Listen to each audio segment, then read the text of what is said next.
పూరి జగన్నాథ్ దేవాలయం గురించి కొన్ని ఇంట్రెస్టింగ్ విషయాలు మీకోసం. భారతదేశంలోని ఒడిశా రాష్ట్రంలోని పూరి పట్టణంలో ఈ గుడి ఉంది. ఇది హిందువులకు అత్యంత పవిత్రమైన పుణ్యక్షేత్రాలలో ఒకటి.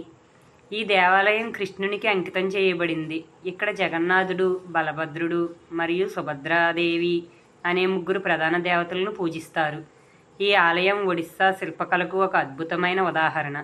ఇది భారీ గోపురాలతో, చక్కటి చెక్కడాలతో ఎంతో అందంగా ఉంటుంది. ఆలయ ప్రాంగణంలో అనేక చిన్న దేవాలయాలు కూడా ఉన్నాయి. ఈ ఆలయంలో జగన్నాథునికి రథయాత్ర అత్యంత కన్నుల పండుగగా జరుగుతుంది. ఆషాఢ మాసంలో ఈ రథయాత్ర జరుగుతుంది. 3 రథములపై 3 దేవతామూర్తులను ఊరేగిస్తారు. లక్షల మంది ఈ రథయాత్రలో పాల్గొంటారు. ఇక్కడ మహాప్రసాదం చాలా ప్రసిద్ధి. దీనిని అబడా అని కూడా అంటారు. ఈ ఆలయంలో నిత్య పూజలు జరుగుతుంటాయి. ఈ ఆలయానికి దేశ విదేశాల నుండి ఎంతో భక్తులు వస్తుంటారు. ఇది ఒక శక్తివంతమైన ఆధ్యాత్మిక క్షేత్రంగా చెప్తారు. గైస్, ఈ ఆలయానికి మీరు ఎప్పుడైనా వెళ్ళారా? వెళ్తే జై జగన్నాథ్ అని కామెంట్ చేయండి. ఈ వీడియో నచ్చితే ఒక లైక్ చేయండి. మన ఛానల్ని సబ్స్క్రైబ్ చేసుకోండి.